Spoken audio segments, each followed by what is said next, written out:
J'ai vu dans un de tes posts justement, où je quote du coup, tu disais vivre Ramada, entreprendre Ramada, c'est accepter de revoir très à la baisse son niveau de vie, notamment parce que tu en parlais un peu tout à l'heure, mais à l'époque où tu étais en France, tu voyageais énormément.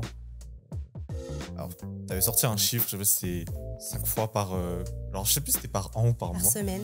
Ok. Je prenais Oh, l'avion ok, 5 fois par ok. semaine, Ah ouais, ouais, parfois. ouais. Ah ouais, c'est assez réel l'affaire. Ouais.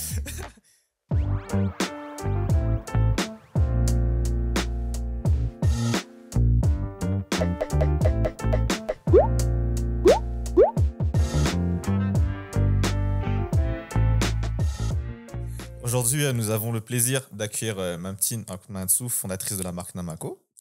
Mamtine, bienvenue. Merci. Tu as effectué tes études à l'extérieur au sein de l'ESG, qui est une école principalement connue pour, son domaine, pour le domaine de la finance. Et tu es même ressorti major de ta promotion lors de ton master. Ça fait de bonnes recherches. Ouais. Avec un mémoire qui, donc, à l'époque, portait sur tout ce qui est autour de la création d'entreprise. Et après tes études, tu restes quelques temps en France. Tu as notamment travaillé dans le domaine de la finance et de la gestion, et même pendant un certain temps dans une entreprise qui est cotée en bourse. Et en 2019, tu décides de quitter la France pour revenir à Madagascar. Du coup, ça reste, je pense, ce qu'on peut appeler des grandes décisions dans la vie, hein. Je pense de quitter un pays pour aller dans un autre, encore plus euh, quand tu fais partie de la diaspora et que tu décides de revenir à Madagascar. Déjà, première chose, comment tout ça s'est fait? Parce que tu as quand même un emploi stable, je pense très stable. Tu es dans l'entreprise depuis déjà quelques années, tu gravis les échelons. Pourquoi et quand tu décides de revenir? Pourquoi et quand? Alors, j'ai vécu en France pendant 15 ans, un peu plus de 15 ans, donc enfin, avant de rentrer à Madagascar, quasiment la moitié de ma vie. Et c'est en France que j'ai vécu, j'ai envie de dire, mes plus belles années. Enfin, j'ai Mmh. vraiment vécu ma vie parce que c'est là où j'ai commencé ma vie de façon indépendante. Euh, Quand j'ai terminé mes études, clairement, pour moi, ça a été évident de rester en France.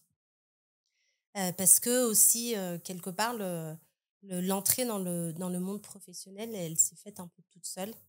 Donc, j'ai été diplômée de l'ESG, effectivement, avec un master en gestion financière. Et j'avais commencé un stage, donc en troisième année, j'avais commencé un stage dans une boîte anglaise, cotée en bourse. À la fin de mes études, je crois que j'avais fait un stage de fin d'études chez Hachette, donc en contrôle de gestion, une boîte française. Tout juste avant même que ce stage ne se termine, la boîte anglaise, donc chez qui j'avais été en Mmh. troisième année, m'appelle en me disant, voilà, nous, on cherche quelqu'un. Est-ce que tu es intéressé? Donc, j'avais vu, moi, un peu le mode de fonctionnement d'une boîte française. Ça n'avait pas du tout collé pour moi. OK. Et j'avais bien aimé l'organisation anglaise, où là, pour le coup, c'était transparent. Et puis, peut-être aussi parce que dans les boîtes anglaises, en général, tu es orienté résultat. Mmh. Et un peu, moi, pendant toute ma vie scolaire, j'ai vachement été orientée Mmh. résultat, Mmh. donc ça collait bien à ma personnalité. Du coup, j'ai accepté le job. Donc, j'ai commencé à travailler dans cette boîte anglaise sans forcément me projeter, tu vois, sans me dire, bah, je vais faire 5 ans et puis je verrai. OK. Mais plus, je vais y aller et puis je verrai bien. Je n'ai pas du tout défini de plan à l'avance, en fait, en me disant, bah non, je vais rester en France jusqu'à mes 30 ans, quoi. Non, je vais vivre ma vie. Donc, comme tu dis, moi, j'ai gravi les échelons et vraiment, j'ai j'ai eu un parcours, j'ai presque envie de dire exceptionnel Mmh. dans cette boîte Ouais. anglaise parce que j'ai commencé comme stagiaire et j'ai fini en fait DAF France pour ensuite devenir contrôleur financier Europe juste avant de rentrer à MADA. Ouais. Maintenant, ce qui est drôle dans la vie, c'est que la vie, elle te rattrape. OK. C'est-à-dire qu'en fait, j'ai eu une super carrière, mais à un moment, je me suis interrogée, sur ce que je voulais vraiment construire dans la vie. Donc, j'avais une très belle carrière, j'avais une situation stable, je pouvais un peu m'offrir tout ce que je voulais, mais quelque part, ça suffisait pas. Parce que j'étais dans une boîte où on était orienté résultat. Et tous les ans, on devait faire 20% de résultats en plus.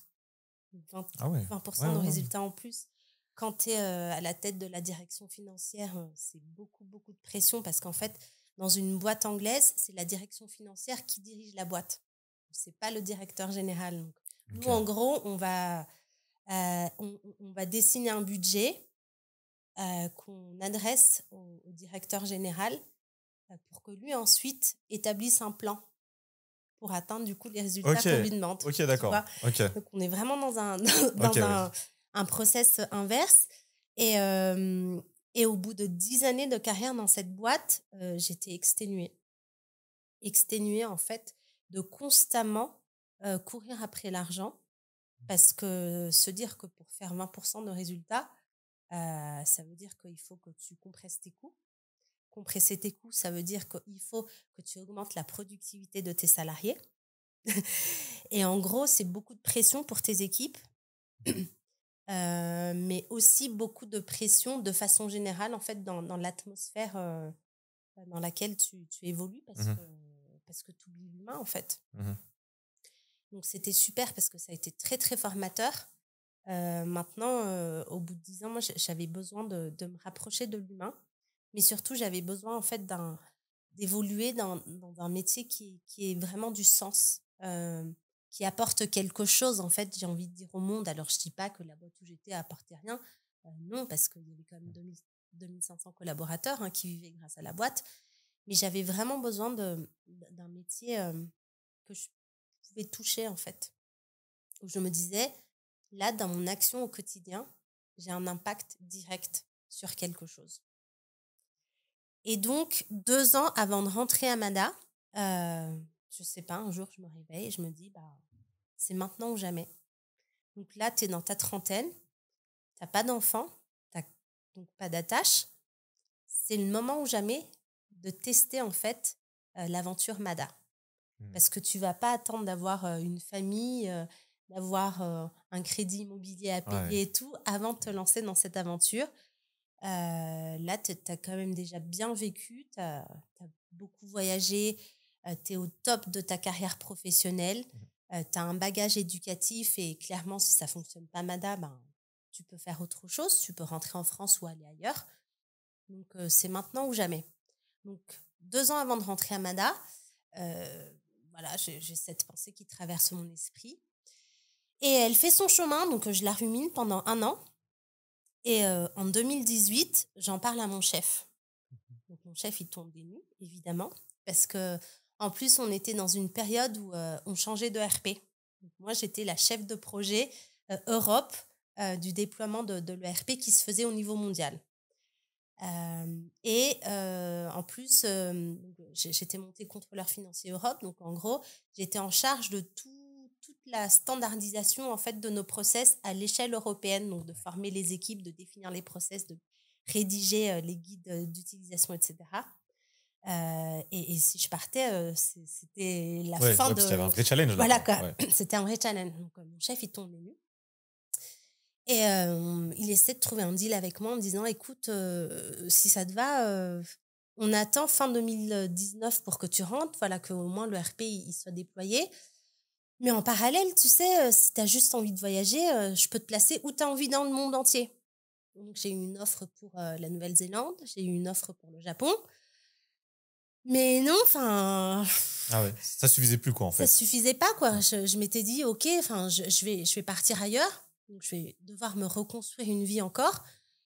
Mais je sais pas ce qui m'attend là-bas. Alors que oui, à Mada, quelque part, ben, voilà, j'avais ma famille, je savais à peu près ce qui m'attendait ici.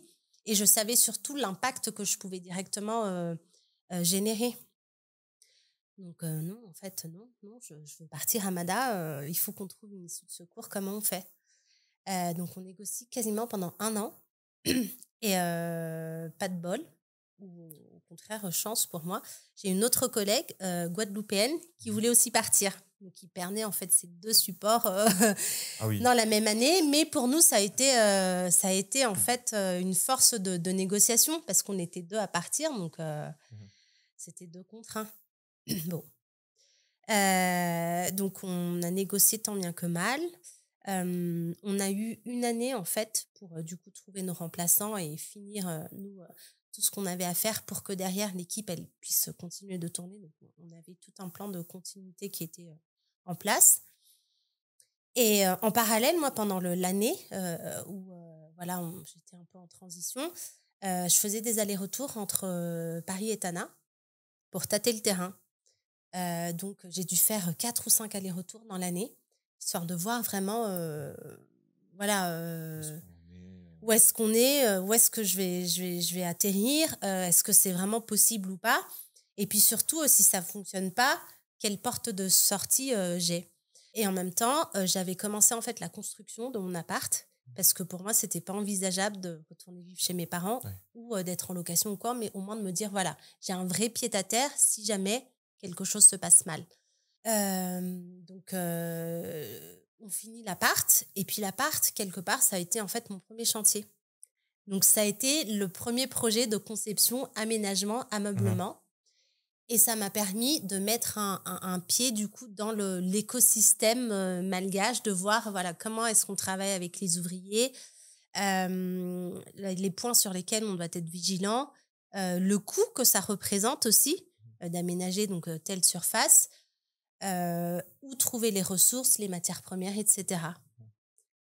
Et donc, le projet s'est plutôt bien passé. L'appart est là, je l'ai aménagé, etc.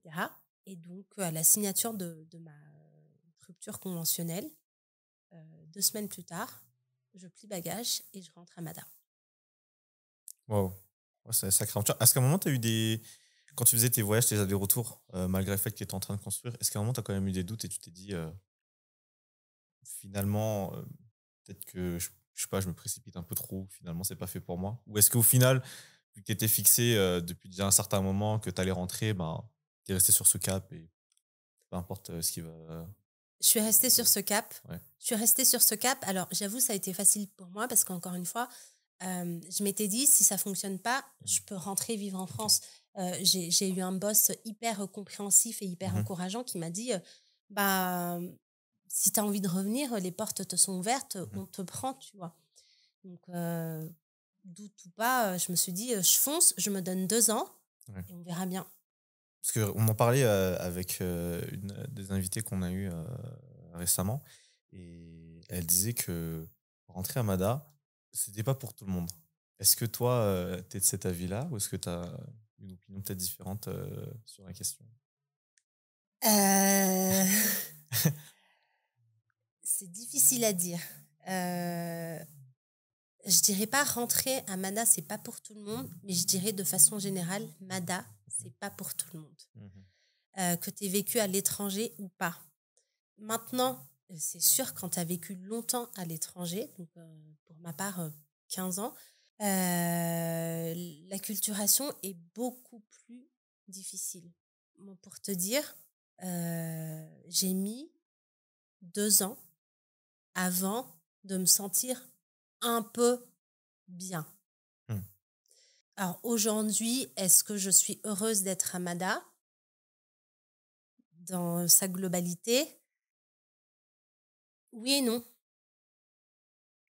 Parce qu'en fait, Madagascar, c'est vraiment un pays à part, en fait. Si tu veux, moi, quand j'étais en France,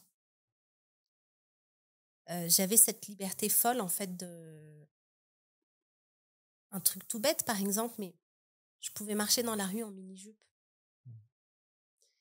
Et ça, c'est un des trucs qui m'a choquée ici et qui continue de me choquer ici, c'est que tu ne peux pas t'habiller librement dans la rue. Quand j'étais en France, je marchais. Évidemment, tu n'as pas de voiture, encore moins à Paris. Donc, je marchais, je prenais les transports en commun et c'est tellement libre. À Madagascar, je suis en voiture. Et je me souviens, pendant ces allers-retours que je faisais entre Paris et Tana, je voulais marcher absolument. Et moi, comme je suis un peu je m'en foutiste, J'étais en tongs, short, t-shirt, je voulais marcher dans cette tenue. Et ma mère, elle me disait, mais t'es folle. Alors déjà, pourquoi tu t'habilles comme ça? Ben, en fait, je m'habille comme je veux. Je comprends pas. Elle me dit, mais non, tu sors pas de la maison habillée comme ça, il faut bien t'habiller et tout. Je dis, mais je m'habille bien pour qui, en fait? Enfin, non, je m'habille pour moi d'abord. Ensuite, elle me dit, mais tu vas pas marcher dans la rue? Pourquoi? Ouais. Enfin, Ouais. c'est quoi le problème? Et avec le temps, ok, j'ai compris. Bon, donc, Mada, c'est vraiment un pays hyper contradictoire, en fait, pour moi. Tu vois, on rêve de tellement de liberté, on rêve de tellement d'ouverture, mais on vit encore beaucoup, en fait, dans nos croyances, dans nos traditions, dans le paraître. Et c'est ça qui est difficile, en fait, pour toute personne qui a vécu à l'étranger et ou qui a un mode de pensée trop ouvert. Et justement, enfin, tout à l'heure, tu disais que Amada, voilà, t'es heureuse et parfois tu l'es peut-être un peu moins. Euh, j'ai vu dans un de tes posts, justement, où je quote, du coup, tu disais vivre Amada, entreprendre Amada, c'est accepter de revoir très à la baisse son niveau de vie. Notamment parce que tu en parlais un peu tout à l'heure, mais à l'époque où tu étais en France, tu voyageais énormément. Alors, tu avais sorti un chiffre, je sais pas si c'était 5 fois par. Alors, je sais plus si c'était par an ou par Par mois. semaine. Ok. Je prenais l'avion Ok, 5 fois par ok. semaine, Ah ouais, ouais, parfois. ouais. Ah ouais, c'est assez réel l'affaire. Ouais. Est-ce que toi, aujourd'hui, j'imagine que quand tu as écrit ces mots-là sur ton post, c'est que d'une certaine manière, ça te pesait quand même un peu. T'envisages euh, de trouver un moyen peut-être d'aller à l'étranger en tout cas, peut-être pas forcément en France, mais dans un autre pays, pour justement, parce qu'aujourd'hui tu as une famille, qu'avec ta famille, peut-être vous puissiez profiter de cette liberté-là que peut-être ici on n'a pas. Parce que c'est vrai qu'ici c'est beaucoup plus compliqué. Par exemple, quand si par exemple tu es en France, que tu veux aller, j'ai n'importe quoi, au Portugal, bon, déjà tu peux trouver une compagnie low cost. Éventuellement, tu vas peut-être claquer, je sais n'importe quoi, peut-être 60, 80 euros pour un billet d'avion, par exemple. Pour quelqu'un qui a un revenu confortable, ça va. Ça va. Alors que ici, à Mada, bon, déjà, si tu veux voyager sur le territoire national en avion, bon, 400 euros. avec, ouais, voilà, avec 80 euros, déjà, t'es sûr que tu prends pas l'avion, tu vois. Donc, toi, là-dessus, est-ce que c'est quelque chose que tu as envie de revivre, peut-être, mais maintenant avec ta famille Non. Non. Non, parce que comme je te disais tout à l'heure, j'ai quitté mon job parce que j'avais besoin de d'un métier plus humain, d'un métier plus concret. Et en quittant mon job, j'ai accepté aussi du coup de revoir en fait mes revenus à la baisse. Maintenant, certes, financièrement, je gagne pas autant que ce que je gagnais à l'étranger et clairement, je gagne même pas 10% de ce que j'ai gagné là-bas, pour te dire. Mais je gagne beaucoup en fait je gagne beaucoup en humanisme, je gagne beaucoup en apprentissage. Et ce que je gagne aujourd'hui, il n'est pas valorisable financièrement. Alors évidemment, j'aimerais pouvoir aller au resto tous les jours et voyager tous les mois à l'étranger. C'est sûr, c'est le rêve.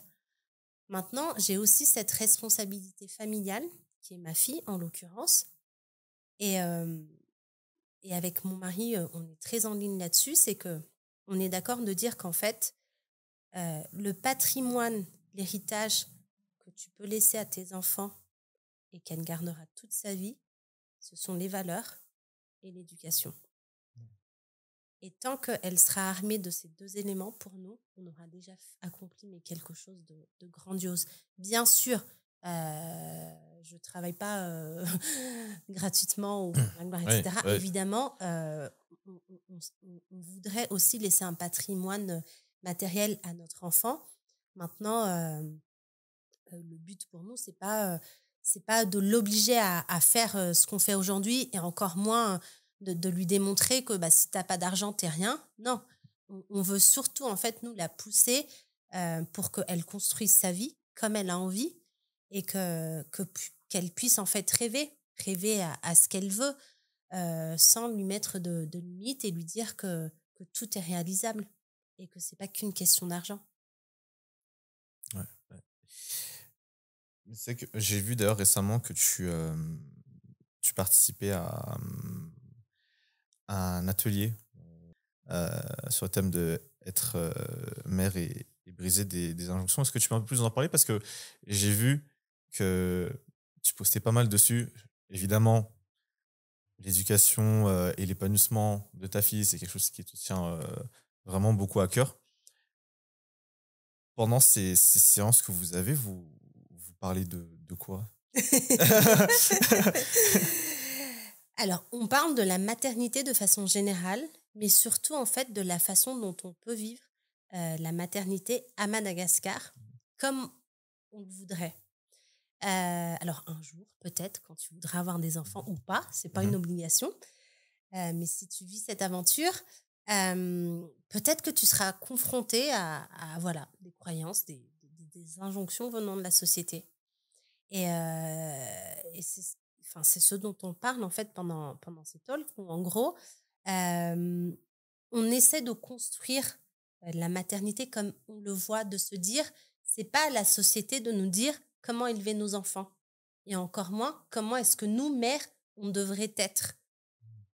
Mais c'est à nous, en fait, de définir la façon dont on veut élever nos enfants pour les pousser, en fait, dans la construction autonome de leur vie.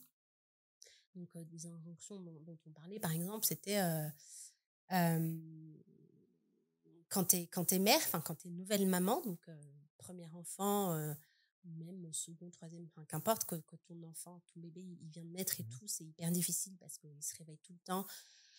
Parce que toi, tu es fatiguée, tu as la baisse d'hormones, tu peux avoir la dépression postpartum, etc.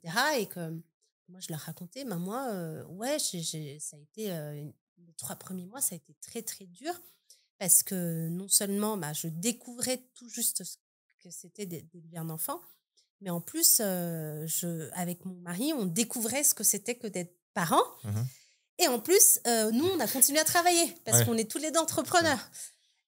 Et donc, pendant cette période, j'ai pu me plaindre auprès de ma famille. La réponse que j'ai eue, c'était bah, nous, on a réussi, pourquoi tu n'y arriverais pas?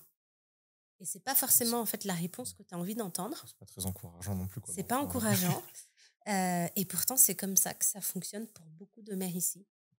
C'est souvent nos mères, nos grands-mères, elles vont en fait transposer leur situation sur la nôtre, qui est de dire, bah nous, on a eu 16 enfants. Pourquoi est-ce que toi, avec ton enfant unique, tu te plains? Et là-dessus, moi, j'ai envie de dire, c'est plus du tout en fait la même situation, c'est plus le même contexte. Alors, je dis pas que nos mères ou nos grand-mères sont malveillantes, et je pense qu'elles n'ont pas eu en fait la liberté de penser la maternité ou même leur rôle de femme à cette époque-là. Nos mères, nos grand-mères, enfin surtout nos grand-mères, elles étaient femmes au foyer. Leur rôle, c'était de s'occuper de la maison, d'élever les enfants. Aujourd'hui, quand tu es femme, t'es pas juste femme au foyer, t'es femme à part entière. Donc, t'es un individu à part entière. T'as ton boulot, t'as ta famille, t'as tes rêves aussi, t'as tes amis, t'as tes propres besoins. Donc, cette réponse-là du vitafonio, elle s'adresse plus du tout à notre génération aujourd'hui. Et c'est ce qu'on veut briser. Euh, et la façon dont nos mères, nos grand-mères nous ont éduqués, peut-être qu'elle est plus du tout appropriée au monde actuel, tu vois. Encore il n'y a pas longtemps, nous, on a eu des bads. Bah, quand ta fille, elle fait une bêtise, il faut la frapper. Bon, chacun a son positionnement là-dessus. Maintenant, c'est pas forcément le mien parce que moi, j'ai tendance à dire, mais en fait, si quelqu'un fait une bêtise, c'est qu'il y a eu une cause, il y a eu un élément déclencheur. Alors, la bêtise, c'est pas parce que tu as envie de faire une bêtise, c'est d'abord parce que tu sais pas faire, peut-être parce que tu as envie d'exprimer quelque chose, mais tu n'y arrives pas. Donc, il faut comprendre, en fait, la cause de tout ça. Et c'est toutes ces choses qu'on a envie, en fait, de déconstruire. Et donc, on est un groupe de mamans comme ça, on discute ensemble, mais aussi pour, quelque part, s'encourager, pour nous soutenir, de nous dire, bah, le changement est possible, même si la société, elle est rigide. Non, c'est vrai que je pense que c'est hyper important. C'est quelque chose dont je parlais justement avec quelques invités. Alors, peut-être pas dans le cadre du fait d'être maman aujourd'hui, d'être femme aujourd'hui, mais c'est vrai que le conflit intergénérationnel est quand même assez fort aujourd'hui. Je pense qu'il y a une vraie rupture qui se fait. C'est comme l'époque où on disait non, mais écoute, t'es trop jeune pour entreprendre, par exemple. Tu vois, peut-être il y a une époque où on pensait que c'était que pour les grands, enfin les adultes, donc on va peut-être dire 45 et plus, alors qu'aujourd'hui, on voit très bien, il y a des succès magnifiques qui le montrent. C'est c'est tout à fait possible. En fait, en gros, c'est vrai que alors aujourd'hui, ce sont, on peut dire, des false beliefs en fait qu'on avait et qui aujourd'hui, ça, il faut peut-être essayer de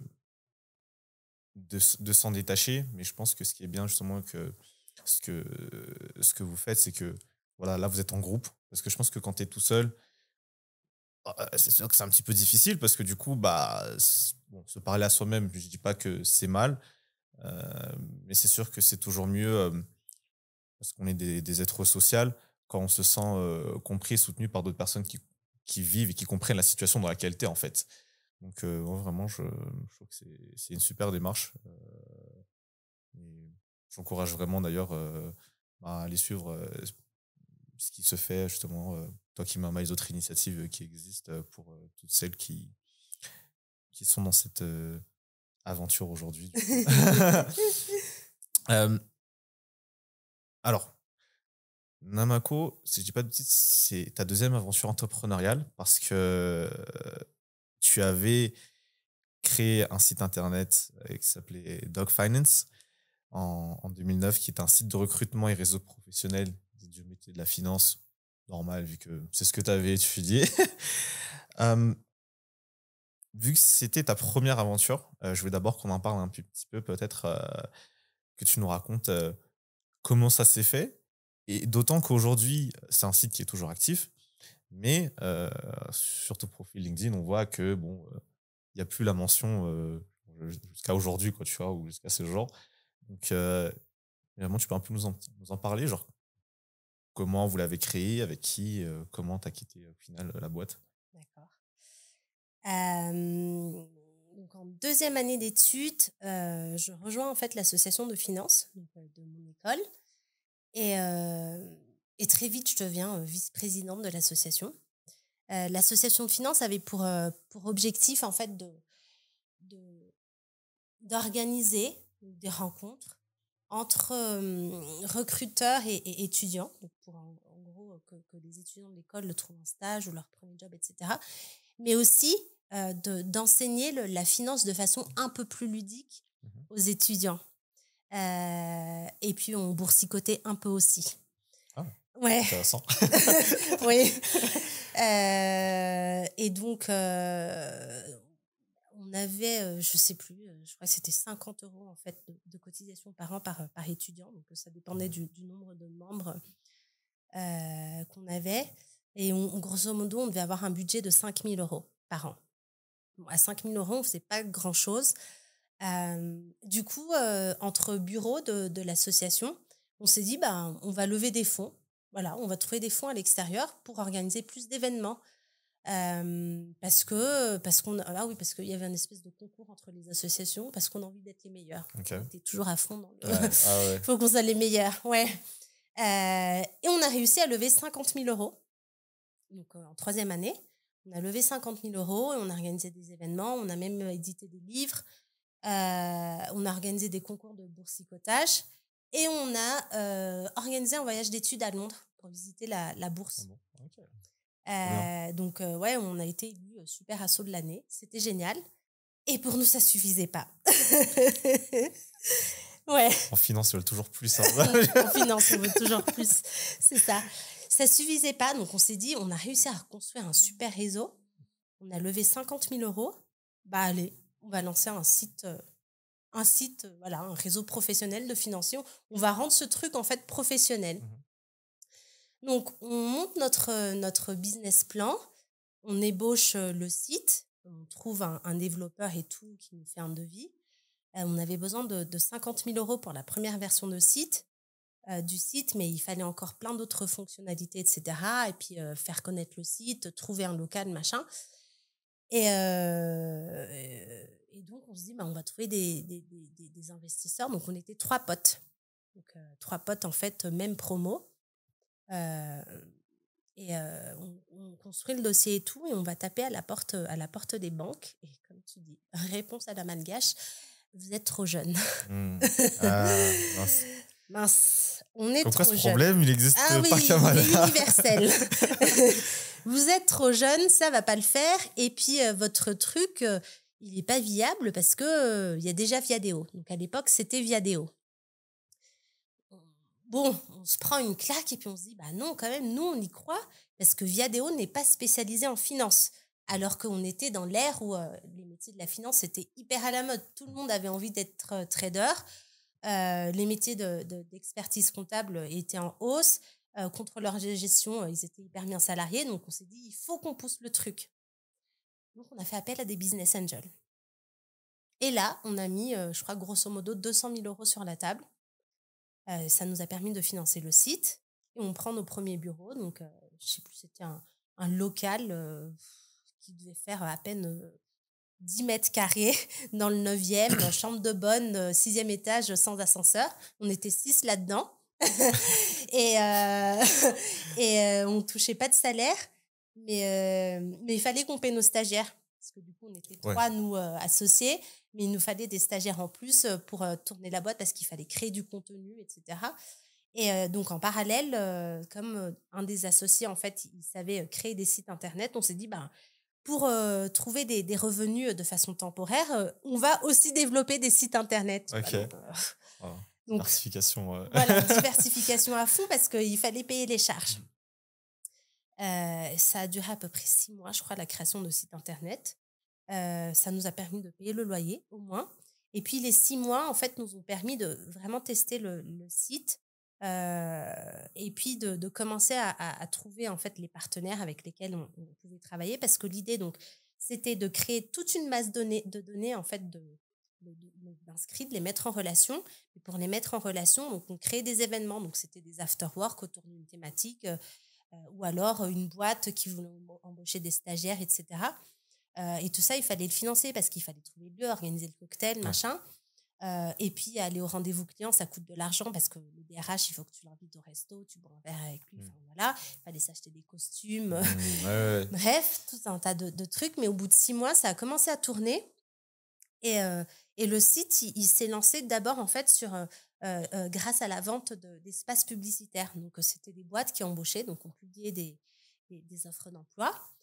Et puis, voilà, de fil en aiguille, les statistiques montraient que les boîtes recevaient de bonnes candidatures, donc avec de bons profils, que ça matchait bien, que les candidats faisaient l'affaire. Et donc, ils continuaient l'aventure avec nous en se disant, OK, voilà, on va organiser un job dating avec vous. Et puis, le nombre d'inscrits a continué à augmenter, etc. À un tel point que je crois qu'au bout de la 3e année, la boîte elle a été valorisée à plusieurs millions d'euros. Donc, pour nous, ça a été sacrée expérience. Sacrée expérience, ouais. Sacrée expérience. Mais travailler entre potes, c'est pas toujours, c'est pas toujours évident. Et c'est comme ça que donc moi, après 2 années en fait d'aventure, donc dans Doc Finance, j'ai choisi le job dans la boîte anglaise. D'accord. Donc, j'ai vendu mes parts et je me suis investie à fond dans la boîte anglaise, mais on est resté en long terme avec les associés de Doc Finance. Et puis pour nous, ça reste une aventure qui est quand même incroyable. Ah oui. 3 jeunes de 25 ans. C'est peu de le dire, hein, franchement. C'est vrai que... Bon. J'ai pas envie de dire la chance parce que je pense que c'est pas fait que de chance, mais vous avez quand même réussi à avoir une première expérience entrepreneuriale qui s'est vraiment bien passée quand même, quoi, parce que généralement on entend beaucoup des gens parler peut-être de leur première expérience comme quoi, bon voilà, c'était un petit peu dur, etc. Au final, on met la clé sous la porte et tout, alors que vous, au contraire, vous avez connu une vraie croissance du coup et qui dure jusqu'à aujourd'hui. Jusqu'à maintenant. C'est vraiment pas mal du tout. Et ensuite, maintenant, on refait un bon 10 ans après. Quand tu reviens à Mada, tu reviens notamment pour créer ta boîte, Namako. Si on va si on met ça en un seul mot, euh, en malgache, ça voudrait dire Namako, donc mon ami. Est-ce que, déjà, est-ce qu'il y a quelque chose peut-être qui se cache derrière ce nom-là? Est-ce que c'est quelque chose que tu as réfléchi ou et vraiment il y a une signification? Ou est-ce que, bon, ça t'est venu un petit peu, on va dire, au feeling?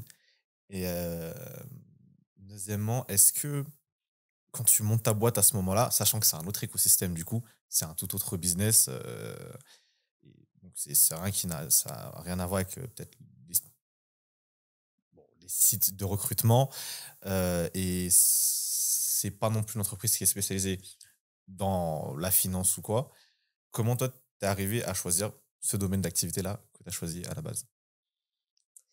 Euh, alors, la finance reste mon premier grand amour.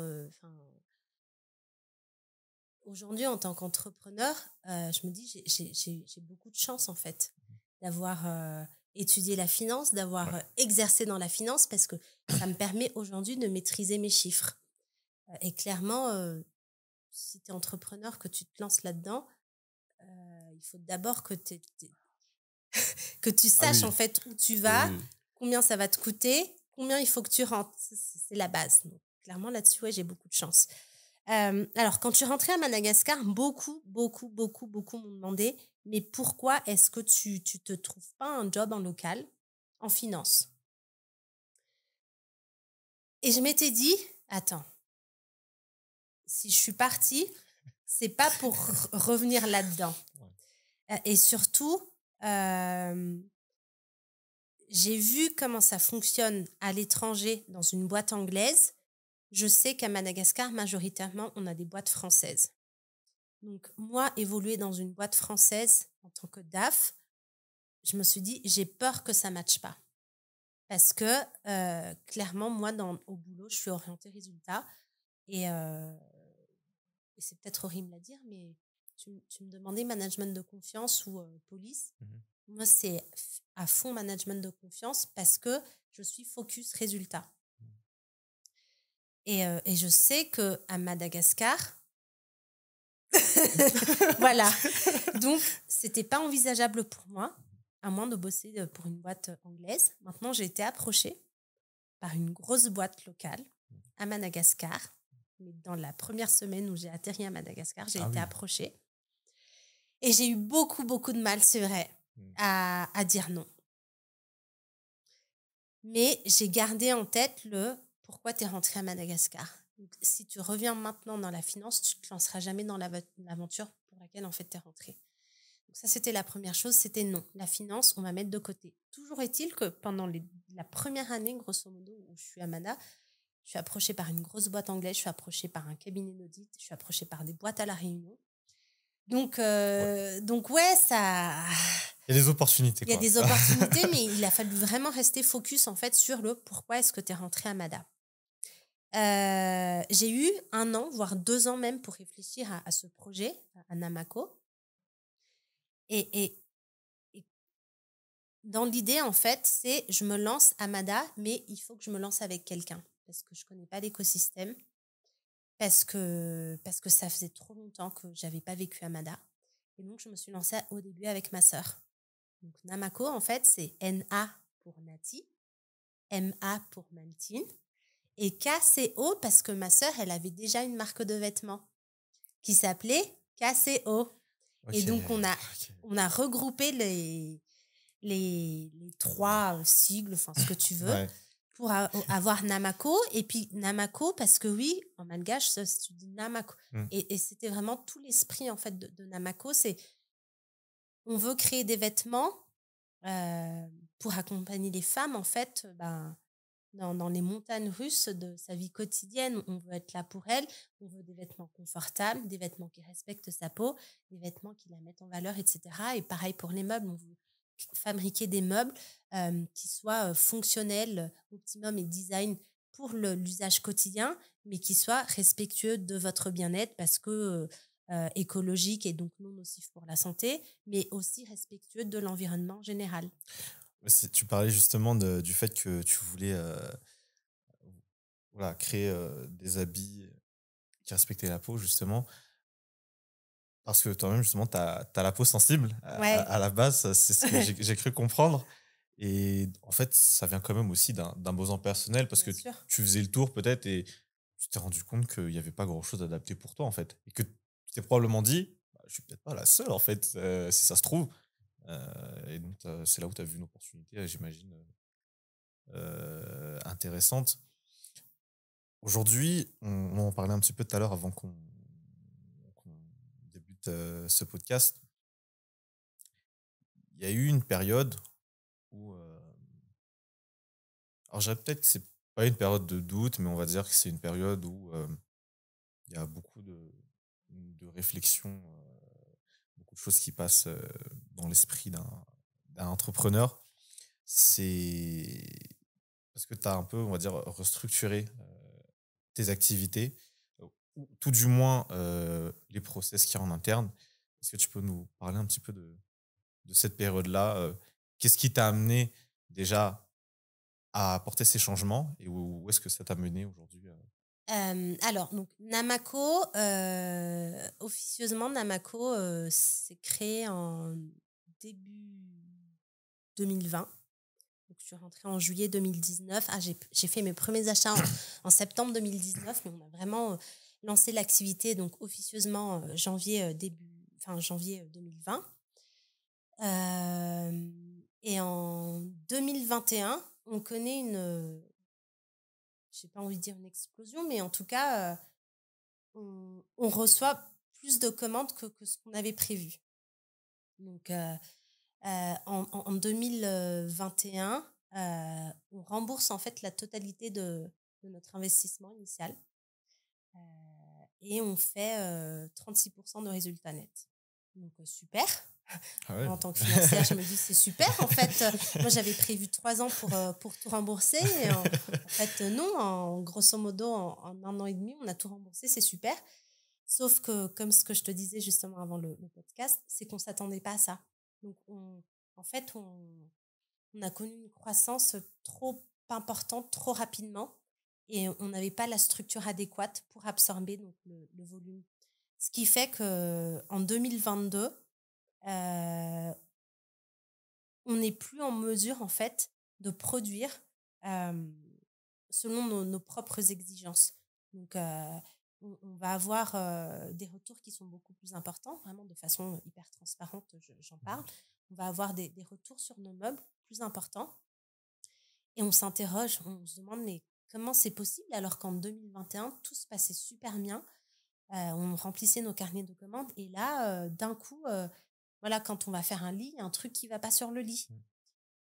Et on commence à creuser. Donc, on se dit, bah, c'est peut-être par rapport à nos process, en fait, ou par rapport au contrôle qualité, où il y a un problème de formation. On cherche. Donc, on décide, en fait, en juin 2022, de fermer la boîte pendant 3 mois. Pendant 3 mois, on ne prend plus du tout de commandes.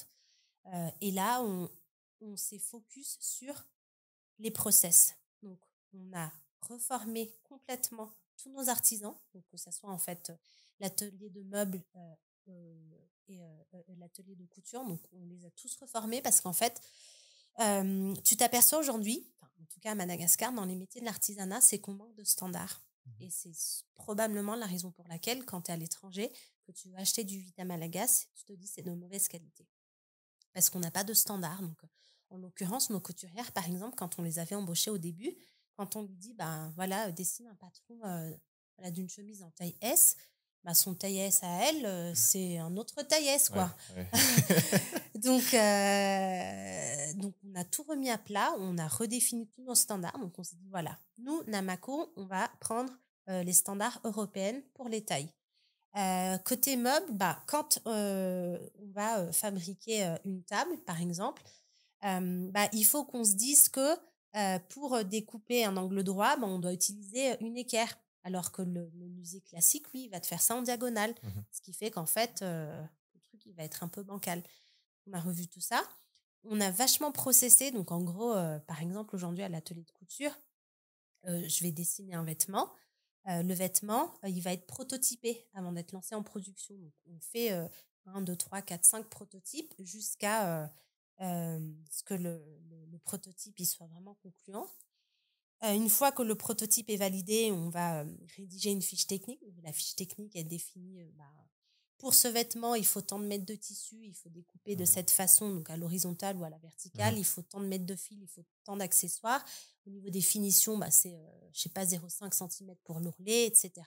Donc, pour chaque vêtement, on a une fiche technique. Et la fiche technique, en gros, ça va être le guide pour la couturière. Donc, elle n'a pas du tout à penser. Elle regarde juste sa fiche technique et bam, elle coud selon cette fiche technique. Et derrière, ça nous permet en fait d'élever la qualité de nos produits. Parce que tout est vachement en fait contrôlé, tout est détaillé au millimètre près. Ça laisse très peu de marge d'erreur. Et tout est organisé. Pendant 3 mois, on a fait ça. Alors, ça a été hyper dur. Parce que pendant 3 mois, alors déjà, nous, on a eu les 6 premiers mois où on avait beaucoup de retours. Donc, en gros, on produisait beaucoup moins que d'habitude. Pendant 3 mois, on ferme l'atelier et on doit quand même continuer à payer nos salariés. On doit quand même continuer à payer nos charges. Et surtout, on a réinvesti parce que pour former, il faut réinvestir, en fait.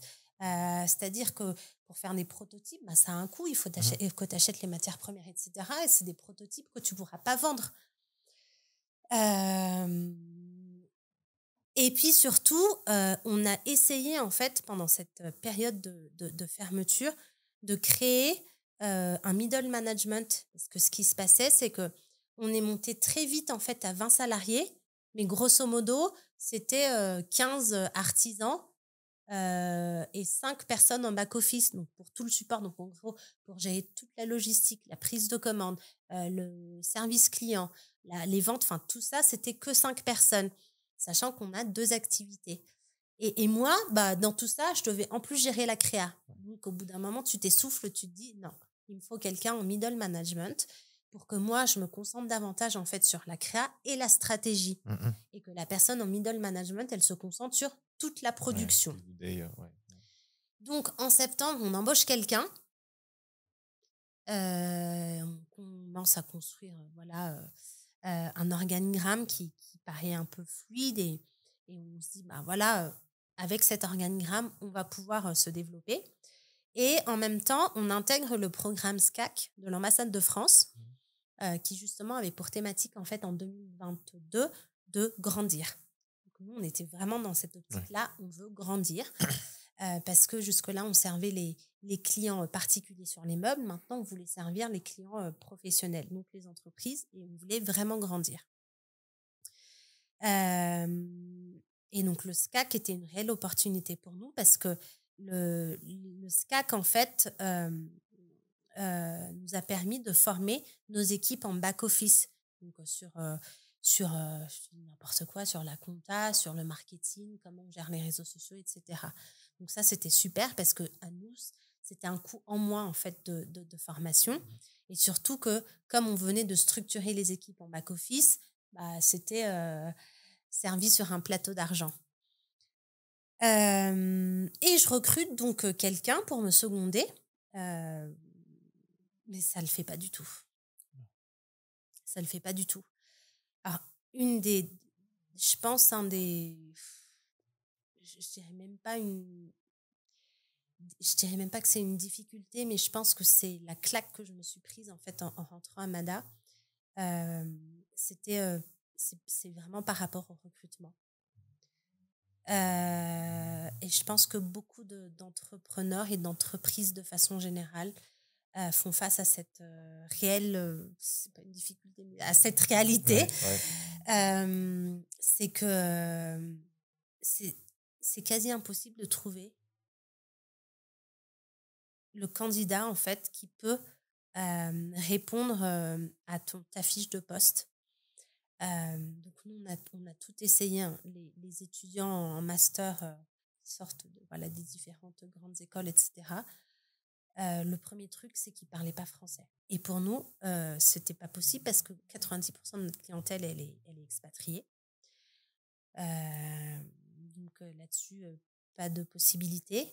Et la seconde chose, c'est qu'en fait, les diplômés sont très peu expérimentés ou alors les boîtes dans lesquelles elles ont évolué ne sont pas processées. Sauf que nous, on était à l'étape où, enfin, je dis à l'étape où, parce que moi, j'étais à fond dans les standards toute ma vie. donc moi, il fallait que ça soit comme ça, sinon on ne pouvait pas grandir, quoi. Pour moi, clairement, évoluer dans l'artisanat à Madagascar, si tu standardisais pas, c'était pas possible. Enfin, c'était tout le temps du Mouramour à du Vitagas et tout. Et nous, on veut vraiment élever en fait l'exigence qualitative. Donc on s'est pris des claques, mais sur le recrutement, franchement, c'est dur. Hein. c'est super dur. Franchement, en 2022, je pense que j'ai dû avoir 100% de turnover. Ah ouais. Ouais. Quand même, ouais. Clairement, ouais. Je pense pas loin de 100% de turnover. Et donc, en 2023, début 2023, je me suis posée, j'ai dit, bon, peut-être que tu t'adresses pas au bon candidat ou peut-être que il y a un truc qui va pas dans tes fiches de poste, je sais pas. Ou alors, en fait, le problème, c'est toi. Et je me suis dit, oui, en fait, toi, tu as envie que les gens, ils suivent les process que tu as mis en place, sauf que les gens, ils sont pas habitués à ces process-là. S'ils évoluent dans une petite boîte à Mada où c'est encore un peu à la traditionnelle et tout, bah, les process, ils connaissent pas. S'ils évoluent dans des grosses boîtes, bah, toi, tu peux pas les payer parce qu'ils coûtent trop cher. Ouais. Donc, il faut que tu trouves le compromis, tu vois. Ouais. Donc, maintenant, ce qu'on a fait, c'est que directement, on a embauché en fait des jeunes diplômés qu'on forme à la racine pour que, d'office, en fait, tu vois, Qu'ils soient alignés en fait à ce que toi tu Exactement. cherches et qu'ils soient pas matrixés peut-être C'est par ça. une autre structure. C'est Ouais, ça. ok, ouais, c'est bien. Donc maintenant, c'est ce qu'on fait. Et pareil, pour nos ouvriers, pour que l'ouvrier, il n'apporte pas sa mauvaise habitude du bah moi, je vérifie l'angle droit à l'équerre et à la diagonale et pas à l'équerre. Mais maintenant, ce qu'on fait, c'est qu'on prend des jeunes. Donc, des jeunes qui n'y connaissent peut-être rien au métier, mais on les forme selon l'école Namako. C'est super. Je pense que on peut vraiment s'inspirer de ton cas parce que c'est vrai qu'on je parle souvent de recrutement avec les invités et que c'est compliqué pour en fait justement comme tu dis on va dire toutes les boîtes qui sont entre le tout petit qui débute et les grosses boîtes, donc tous ceux qui sont au milieu là ils galèrent tous en fait. On arrive sur la fin de notre podcast. J'aimerais parler d'une dernière chose avec toi.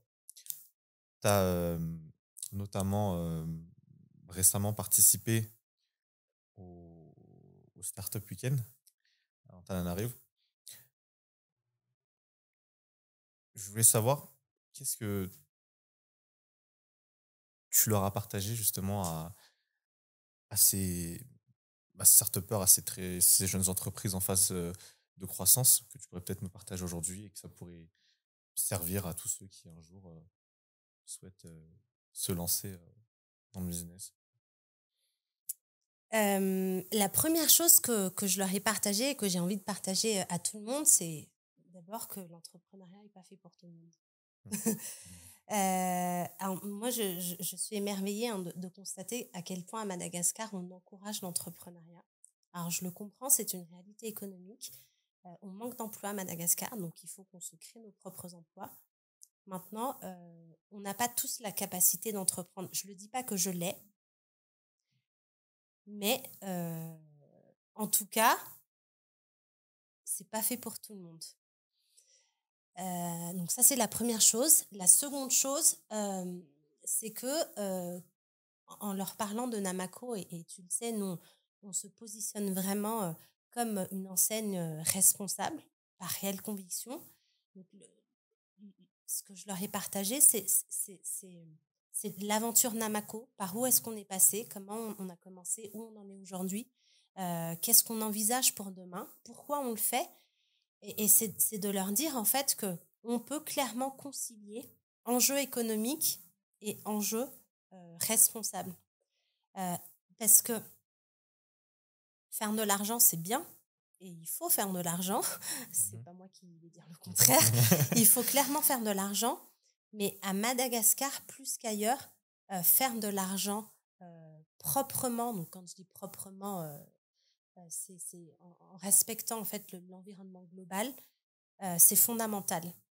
Quand je vois aujourd'hui, bah tiens, machin a mis en place une politique RSE, machin, développement durable et tout, moi je suis d'avis, enfin de ceux qui disent qu'en fait, c'est une obligation. Pour moi, aujourd'hui, quand tu es une entreprise, c'est une obligation pour toi de prendre en compte tout l'environnement global. Ça doit pas être un coup marketing, ça doit pas être une politique RSE quoi, tu dois le prendre en compte. Et on l'a vu en fait après Covid, comment est-ce que le monde est en train d'évoluer. On ne court plus uniquement après les revenus. Aujourd'hui, on a besoin de bien-être, on a besoin de nous rapprocher en fait de notre essentiel, de l'essentiel. Et on a vécu une année, enfin, on a vécu un siècle, pardon, où on a produit mais à fond, à foison, sans limite. Et aujourd'hui, on se rend compte en fait qu'on a fait que de la et que les ressources, elles sont limitées et on est la première génération à vivre aujourd'hui les effets du changement climatique. Et moi, j'ai une fille, clairement, pour te dire de façon transparente, moi, je ne pensais pas faire d'enfant. Parce que je ne voyais pas mes enfants évoluer dans un monde de fous, enfin, dans un monde où peut-être qu'ils n'auraient pas l'eau, ou peut-être qu'ils seraient brûlés par le soleil, ou peut-être qu'ils n'auraient même pas de quoi manger. Et aujourd'hui, j'ai ma fille et cette responsabilité, elle est d'autant plus importante pour moi, qui est de montrer à ma fille, comme je te disais tout à l'heure, c'est pas que l'argent qui compte, c'est d'abord en fait toi d'être en ligne avec tes valeurs et de construire ta vie en fait en respectant l'environnement global dans lequel tu évolues. Et c'est vraiment ce que j'ai partagé avec ces start-upers. Et c'est ce que je partage tous les jours avec mes collaborateurs. Et quand tu es entrepreneur à Madagascar, ta première mission, en tout cas moi, ma première mission que je constate, après 3 ans d'exercice, c'est d'abord d'éduquer. Moi, je suis au quotidien en relation avec des artisans, donc avec des ouvriers, des menuisiers, des couturières, etc. Tous les jours, en fait, je les éduque. Je les éduque déjà sur nos standards, d'accord ? Mais je les éduque surtout, en fait, sur comment mieux utiliser nos ressources. Parce que je leur dis, c'est très simple, en fait. Si vous avez envie que vos enfants demain, par exemple, ils continuent à être menuisiers, ils continuent à fabriquer des meubles. Si la ressource demain, si le bois n'est plus disponible, quel métier est-ce que tu veux que ton enfant y fasse ? Comment est-ce que tu veux que ton enfant il se nourrisse si on n'a plus de forêt ? Si la nature, elle ne pourvoit plus à nos besoins. Et c'est tout un mécanisme, en fait, c'est de faire prendre conscience à tout l'environnement, toutes les ressources autour de toi que tu ne peux pas vivre en fait sans la nature. C'est la nature qui te nourrit et pas du tout l'inverse.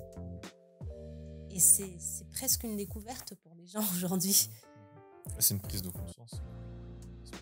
Ouais. Écoute, Mamtine, merci déjà pour ton partage. Merci beaucoup. Et je souhaite vraiment beaucoup de succès à tout ce que tu entreprends et ce que tu entreprendras à l'avenir. À nous tous. Merci. Merci.